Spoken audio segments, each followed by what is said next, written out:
Hello, I am Quinny. Welcome to the channel. In this video today, guys, we are getting ready for a massive weekend. It feels like Haksabanovic, if that's how you say it, is jetting into Glasgow almost as we speak on a cut price move from Rubin Kazan. We'll be talking about what we know about Haksabanovic and what we expect to see of him in the hoops.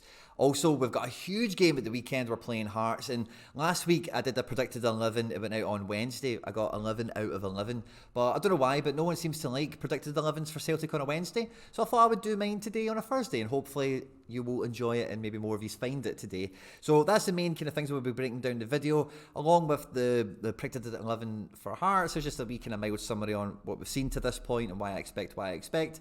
And as I say, we'll be getting under the bonnet with Haksabanovic, and we'll see exactly where does he fit into the team and how we might see him be deployed. At any point in the video today, if you laugh, you learn, you like something or whatever, please do like and subscribe, share, retweet, all that good stuff, guys. Stay out of trouble, and let's get stuck into it. If you could, hit the subscribe button. I do daily global football content, everything from Wonder Kids and Rising Star Managers to fantasy football and watch-alongs. The most popular content on the channel is transfer insights, Celtic analysis and Sorare tutorials. If you are new to Sorare and you haven't opened your account yet, there's a link in the description of this video. By clicking on that link, you'll get yourself a free limited card once you've bought 5 from the market, supporting all the content on Quinny 3001 and Sorare TV, and I thank you in advance if you do so. If you do have any further questions or need any advice, then just reach out to me in the comment section of the video. So make no mistake about it, Haksabanovic is an attacking outlet, no two ways about it. He looks like a very creative, very dynamic, front foot, forward thinking winger. But when you scratch beneath the surface, and fortunately on this channel we've been watching a good bit of Russian football over the last couple of seasons, so we've got some context for all of this. Generally the sign in the Russian league of players being good enough to maybe move without that division is their performances away from home, or their performances are big. The Moscow teams, Zenit St. Petersburg, maybe you can put Krasnodar into that kind of category as well as one of the bigger teams that are traditionally in Europe.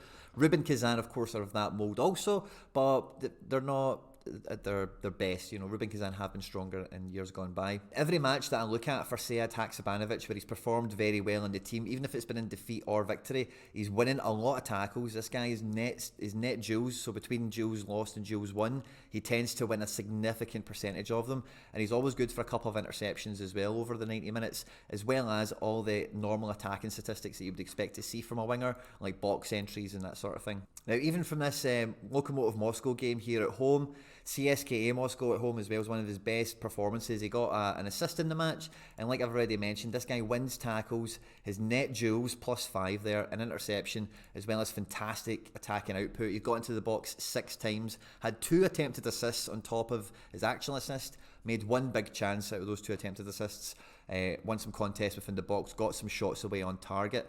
So these types of all-action players are definitely what Ange Postecoglou wants in the team, and as I kind of examine this further, it feels almost like a bit of a mirror image to Abada. Like, I don't think we'll ever really see Abada on the left, and equally I don't think we'll ever see this guy on the right, but both of them can play their own wing respectively, and they have a little bit of utility for the centre of the pitch.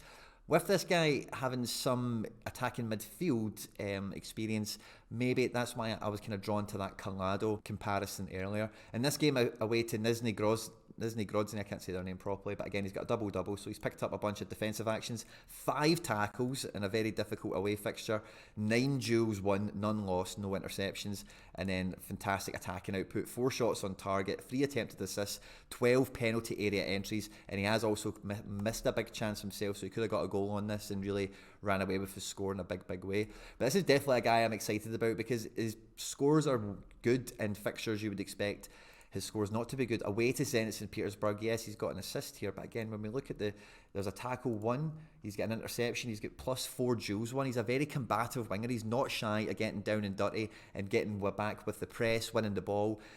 You know, passing statistics are all lovely as well, and then the attacking ones, big chances created, penalty area entries, again 5. So this guy, again, he feels very much like an Abada type of figure, a bit more I think, and I think I'm going to be really excited to see this guy in the hoops. He can only, in my opinion, enhance the club, and at this point in time I really see James Forrest as the only kind of understudy to Jota, and you know, Jota's amazing and we want him to play 90 minutes every week, but that's not going to happen, and if he does continue his form, then we do need a credible other option. And Maeda has had some mixed results on the left. Kyogo, I think, was brought in to be on the left initially, and that's not really worked out, and he's kind of really owned that central role.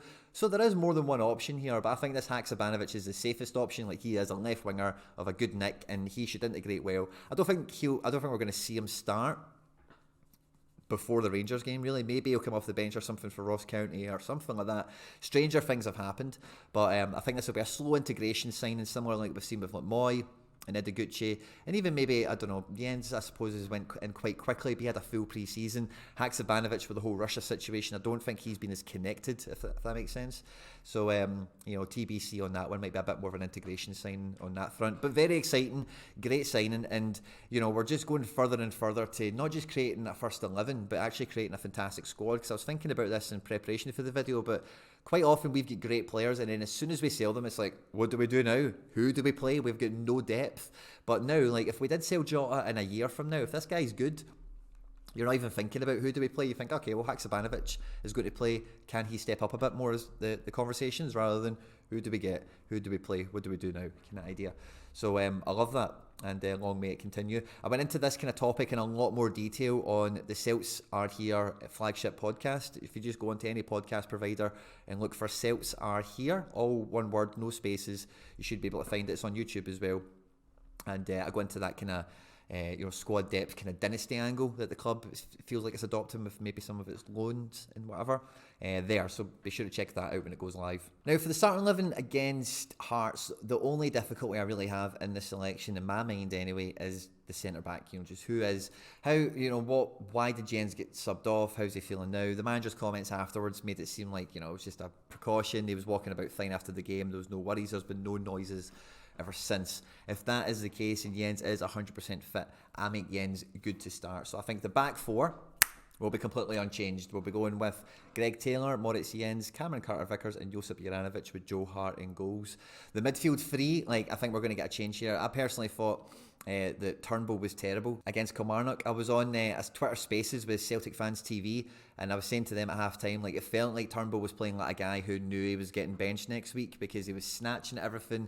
It just wasn't really connecting with everyone, and he didn't do great in the game. So I think he's a very easy drop. The kind of chat before Kelly game as well, if you remember, was Rio was basically past fit on Thursday or Friday, and then at the last minute they said, nah, we'll just leave you at home, plastic pitch and whatever, keep you good for Hearts next week. And thus, I think it's a really easy call. Rio comes into midfield.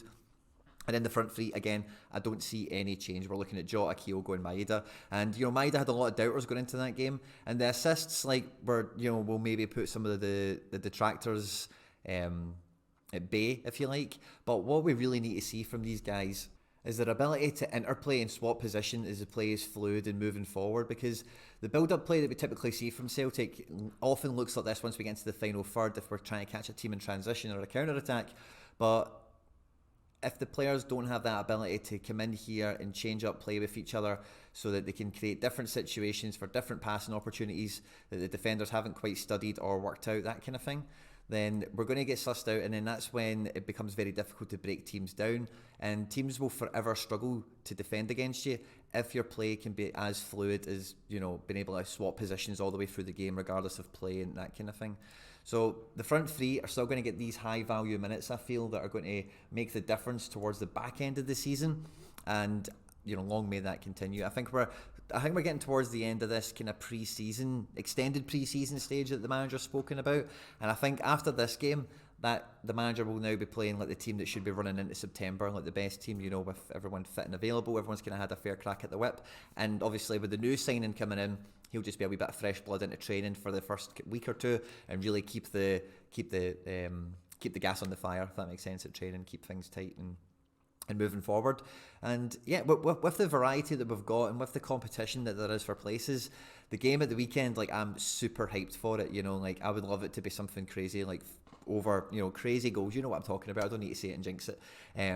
But I think we're in a great place now, and I think Hatate really needs to grasp this game at the weekend with both hands, because it did frustrate me, probably frustrated you as well, with his early season appearances, and with Turnbull being subpar against Kilmarnock, he's getting back into the team, I think, on not necessarily default. I think the manager sees him in the best 11, and he's obviously keeping up his levels for the manager not to change his mind, so it's definitely not a default as such, but he is going to be back in as the best, in the manager's opinion, part of the best 11, and he can not. He needs to convince. He needs to keep that opinion in Ange's mind, at the front of his mind, that yeah, this guy plays in my best team. We play our best football when Rio's on the pitch. And I expect to see that kind of game. This could be Rio's match. You know, if I was to tip somebody for a cheeky man of the match that wasn't Jota or Taylor, I would go for I'd go for sneaky Rio. Maybe O'Reilly is a good shout as well, but if I was to go for somebody new, I feel like that's probably what I'd go for. Thanks for watching, guys. I hope you've enjoyed this one. Don't forget to like, subscribe, share, retweet, all that good stuff, guys. Hail, hail, and I'll catch you on the next one. Take care. Bye-bye.